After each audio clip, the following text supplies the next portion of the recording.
Assalamualaikum dan selamat malam. Ya, permulaan hari saya pada hari ini bermula pada malam hari.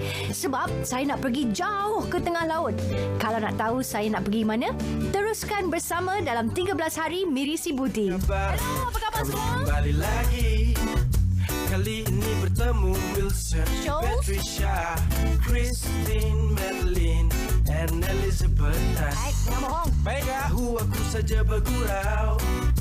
Minta kembang nak korang dengar dan bagi tahu saja kau dengan tu bantah hadas kami merasa dapsai kenyalan trik baraku dah point pandai tulisan cover yang paling special pasti 13 baru discover.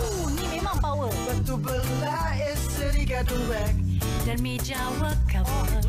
habis duit berbelanja tapi tak apa abang director kan ada. 13 hari kami redah miri, misi dan bercuti di Mirisi Budi. Hi. Hi Kelvin. Nice to meet you. Nice to meet you. I'm Azura. Yeah, I'm Kelvin. Kelvin, apa khabar? Ya, bagus. Saya. Hey, welcome to Batahados. And ini kapal ni belong to Taipei Borneo. Welcome. Thank you. Kami memang teruja nak memulakan perjalanan kami, tapi sebelum itu kena cakap selamat datang kepada anda ke 13 hari Mirisi Budi, dan kami sebenarnya memang sangat-sangat teruja kerana anda tentu terfikir, kenapa perjalanan kita bermula dengan hari yang gelap dan malam? Sebab kita nak berikan kelainan sikit kepada diri kami dan juga kepada anda, di mana kami akan berlayar jauh nun ke lautan di sana yang akan mengambil masa yang sangat-sangat lama. Jadi dengan itu kita akan berborak dengan Kelvin. Kelvin, macam mana kita punya perjalanan ni sekarang? Kita akan naik ke atas boat. Kita ada ini safety briefing before departure. So safety briefing ini akan ajar kamu bagaimana pakai ini life jacket and ini safety di atas kapal. So what you can do, you can do. Masuk ke dalam? Yes, please. Dan tengok kapal. Tidak melengahkan masa, Kelvin terus membawa saya ke dalam kapal dan menunjukkan bilik saya. Jom kita check in dulu. Here's your room. Wow! Adrin, cantik bilik saya. Ini macam tak boleh jadi. Oi! Talk about comfort, man. This is really nice. I mean, cantik. Siapa sangka dalam boat ataupun dalam kapal boleh ada bilik yang macam ni. Macam kita tak tahu pun kita dekat atas kapal. Very nice. Yeah, ini actually bilik VVIP. Ya, VVIP. Bagi dia VVIP. Jadi tak saja VIP ke. Ini VV, double V. double V. Very Sekejap. important person. I boleh berenang kat sini. I berenang. Siapa sangka dalam kapal Tubatahados ni ada bilik secantik ini. Ini membuatkan saya betul-betul teruja dan tak sabar rasanya nak merasai pengalaman ini. Dalam kapal ini terdapat 11 buah bilik dalam pelbagai saiz. Walaupun saiz bilik-bilik ini tidak begitu besar, namun ia tetap memberikan keselesaan untuk para penyelam berehat selepas melakukan selaman. Ini apa pula ni? Ya, ini ialah poho. Poho. Okey, ini ialah tingkap. Oh, tingkap. Ya. Oh, dia kalau nak buka macam ni. Ya. So this is the marine items lah. Ini cantik. marine tingkap ini. Ya, marine grade ya. Ya. Bagus ni. Ya. Dia boleh buka? Boleh buka. Buka Ini terus boleh tu buka. boleh? Ya, boleh. Jadi selain keselesaan, kapal ini juga dilengkapi dengan pelbagai kelengkapan lain seperti kelengkapan untuk selaman, tempat rehat, dapur dan tandas. Memandangkan kapal pun dah nak bertolak, jadi kita dengar dulu taklimat keselamatan. Okey, selamat malam semua. Selamat malam. Selamat malam. So, hari ini kita sebelum berlepas untuk keluar ke laut, saya akan buat serba sedikit safety briefing secara ringkas lah. Dekat sini, saya ada memegang sebuah safety jacket. So, simple saja untuk kita guna safety jacket ni sebab dia tak guna clip, dia guna tali.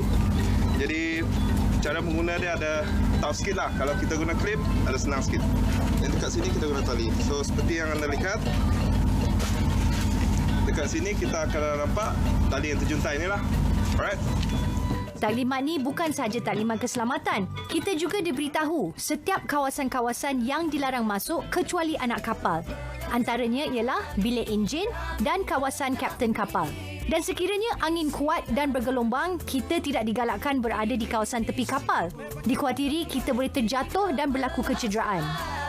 So, seperti yang anda lihat, jaket yang saya guna sini terdapat pada 3 section. Satu di bahagian main deck, second is di bahagian deck tengah, dan yang last sekali di bahagian deck. So, tiga-tiga tempat kita ada. So, in case of emergency, bila anda dengar alarm, ping, so it's mean emergency. So, semua akan berada di mana? Master station, right? Master station kita berada di bahagian kawasan makan orang tu. Jadi, ada apa-apa soalan lagi yang tak faham? Tak ada? Okey. Ya, semua okey ya? Jelas. Taklimat keselamatan amatlah penting untuk kita ketika berada di atas kapal. Selesai sudah taklimat keselamatan dan kini kapal pun mula bergerak meninggalkan Bandar Miri. Perjalanan ini akan terus menuju ke perairan Bintulu dan mengambil masa 8 hingga 10 jam perjalanan. Ini merupakan pengalaman pertama saya. Semoga ia akan menjadi satu pengalaman yang menarik untuk saya kongsikan.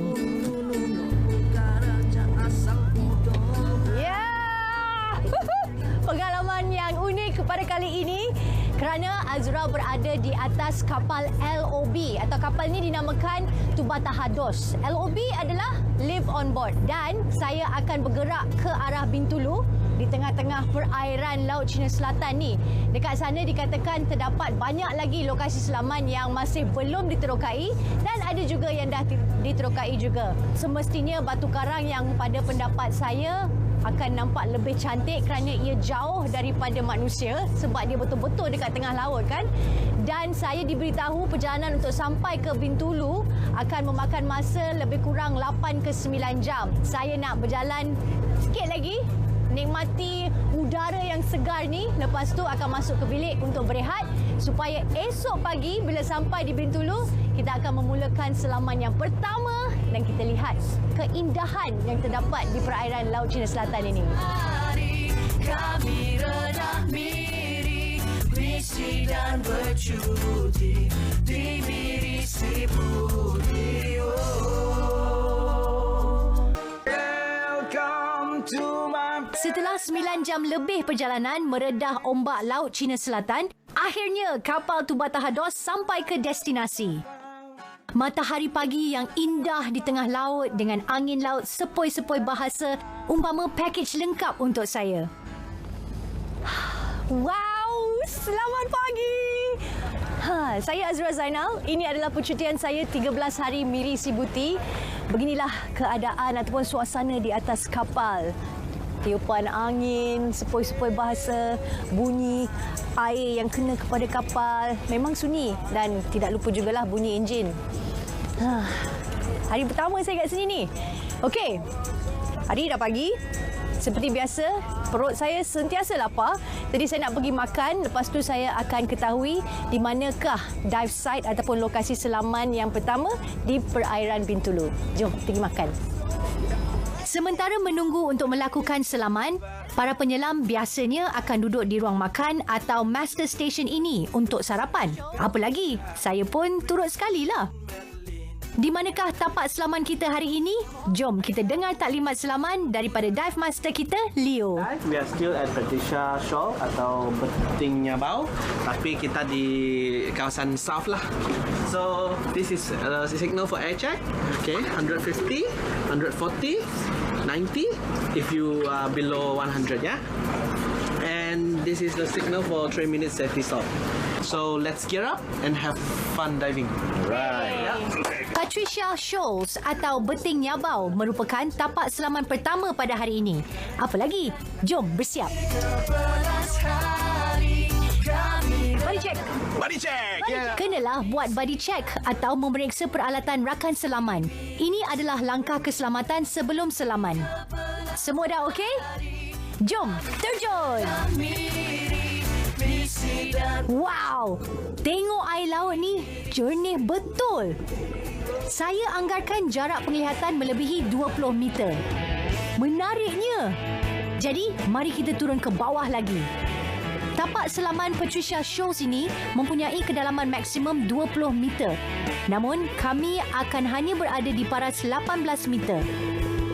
Apabila semakin hampir dengan dasar, saya dapat lihat kawasan terumbu karang yang begitu luas sekali. Kebanyakannya adalah terdiri daripada karang keras. Patricia dia punya area besar. Dia punya area besar dan macro dengan dia punya coral pun cantik. Nampak tak karang yang seperti daun tu? Ia dikenali sebagai leafy plate coral. Taburan pertumbuhan karang di kawasan ini membentuk satu kawasan karang yang luas dan sihat. Saya terus meneroka kawasan terumbu karang yang luas ini. Tiba-tiba, Leo menjumpai sesuatu. Apa tu, Leo? Oh, nudibranch rupanya. Bentuk nudibranch ni pelik sikit lah. Ia mempunyai mulut yang lebar. Saya rasa ini pertama kali saya melihat spesies seperti ini. Tengok nudibranch tu. Mungkin inilah cara mereka melakukan persenyawaan. Clownfish atau ikan inggu badut yang berwarna hitam dan putih ini dikenali sebagai ikan Clark anemone. Terdapat beberapa saiz ikan anemone di koloni ini dan biasanya saiz yang kecil itu adalah jantan dan yang besar pula betina. Ini pula porcelain crab yang sangat comel. Biasanya saiz badan ketam ini kurang daripada 15 mm. Ia sering menjadi peneman kepada ikan-ikan anemone. Tengok mulutnya yang sedang bergerak-gerak memerangkap partikel yang masuk ke dalamnya. Bintik-bintik kecil di cengkerangnya yang berwarna coklat menjadikan ketam ini sangat menarik jika diambil gambar. Di dalam leafy plate coral ini juga menjadi tempat habitat kepada bubble anemone dan ikan anemone ni. Cantik pula saya tengok. Comel aja. Taburan terumbu karang yang luas menjadi tumpuan kepada pelbagai spesies ikan termasuklah kumpulan ikan yellowtail fusilia ini. Ini pula spesies karang keras yang dikenali sebagai Acropora. Ia dikenali sebagai table coral. Batu karang jenis ini akan tumbuh ke kiri dan ke kanan berbentuk simetri. Seperti table coral yang kita dapat lihat ni, bentuknya bulat dan besar seperti meja. Ia terbentuk dengan adanya kalsium karbonat yang keras terdapat pada struktur karang ini. Ia juga menjadi salah satu ekosistem marin yang membentuk terumbu karang. Dalam spesies Acropora ini, terdapat juga elkhorn coral dan staghorn coral. Selain itu, ikan-ikan damsel juga akan menjadikan table coral sebagai taman permainan mereka. Saya pun apa lagi, nak jugalah merakamkan visual table coral ini. Itu pula sepasang ikan blue ring angelfish yang sedang menyorok di bawah batu karang tu. Garisan biru di badan ikan ini menjadikan coraknya sangat menarik. Tidak ketinggalan juga sekumpulan ikan rabbit fish berenang di celah-celah karang mencari makan. Wah, besarnya vase coral ni. Bukan saja besar, malah banyak terdapat di kawasan ini. Nampak tak bentuknya seperti pasu? Daripada situlah batu karang ini mendapat nama. Sebagai penapis di dasar laut, vase coral ini sering juga menjadi tempat perlindungan untuk sesetengah spesies marin yang lain. Antaranya ialah ikan buntal ini. Kami sampai di pinggir kawasan batu karang dan kawasan ini sedikit berpasir. Daripada jauh, Leo telah mengenal pasti seekor gamat atau sea cucumber di hadapan kami. Kami terus menghampirinya. Yang mengujakan kami adalah terdapat seekor udang imperial yang sedang menumpang di atas gamat ini. Udang imperial ini adalah spesies makro yang menarik. Ia akan menumpang di atas gamat untuk membantunya bergerak. Ini salah satu cara bagi udang imperial mencari sumber makanan. Orang-orang first, okey? Selain daripada udang imperial itu, ini pula sekawan udang pembersih atau cleaner shrimp. Udang yang lusinar ini amat suka kepada penyelam. Lebih-lebih lagi apabila kita menghulurkan tangan dekat kepada mereka. Tengok tu, dia membersihkan tangan Adrian. Kotor sungguh tangan Adrian tu. Spesies udang pembersih ini menjadi penutup untuk selaman saya pada pagi ini. Jom, kita naik dulu.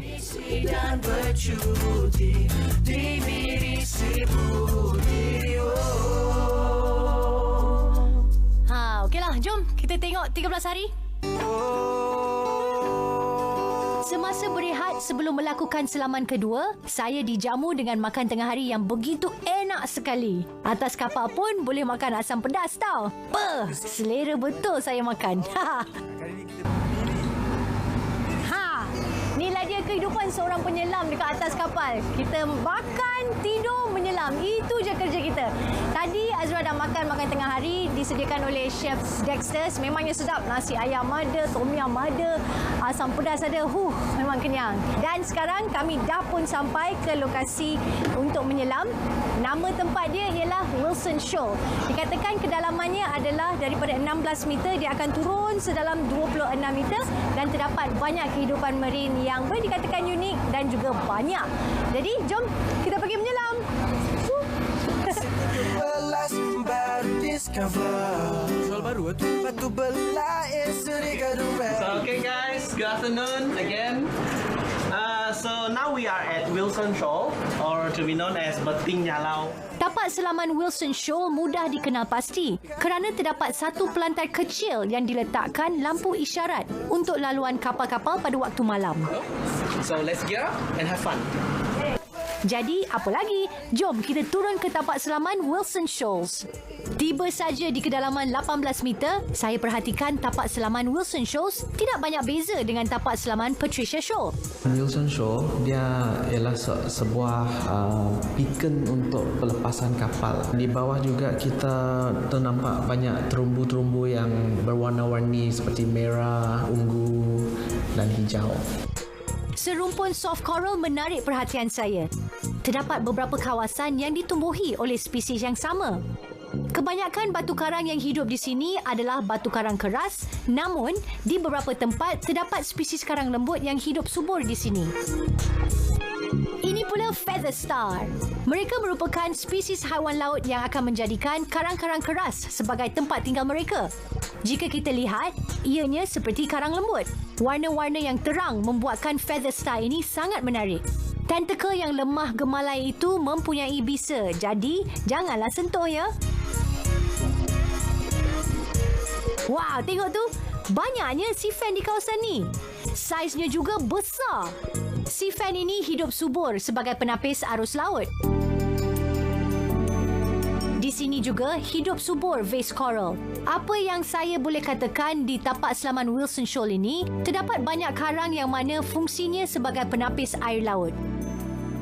Adrian terjumpa scorpion fish. Wah, ia merupakan salah satu spesies ikan marin yang sangat berbisa.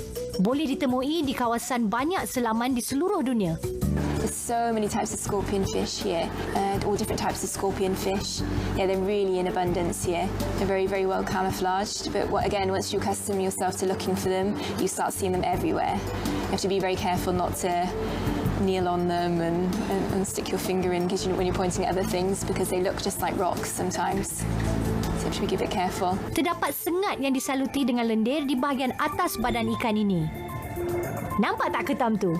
Ia menjadikan cengkerang siput itu sebagai tempat tinggalnya, sekaligus menjadi tempat perlindungan untuk ketam ini. Agresif betul nudibranch ni. Terdapat 2 tentakel yang panjang. Di seluruh bahagian badannya pula dipenuhi dengan cerata pendek. Jika diperhatikan, ia seperti bergerak mencari makan. Kami bergerak menuju ke kawasan tiang pelantar rumah api yang terdapat di tapak selaman ini.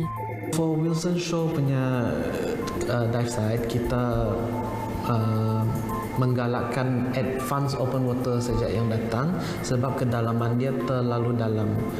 Dia agak-agak dalam 20 hingga ke 28 meter. So tidak sesuai untuk open water diver.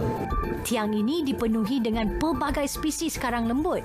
Terdapat banyak ikan-ikan kecil dari spesies ikan antias memenuhi kawasan ini. Sedang seronok melihat pergerakan ikan-ikan kecil ini, kami dihampiri seekor obor-obor. Tentakel yang berserabut tu mempunyai bisa, jadi elakkan daripada terkenanya.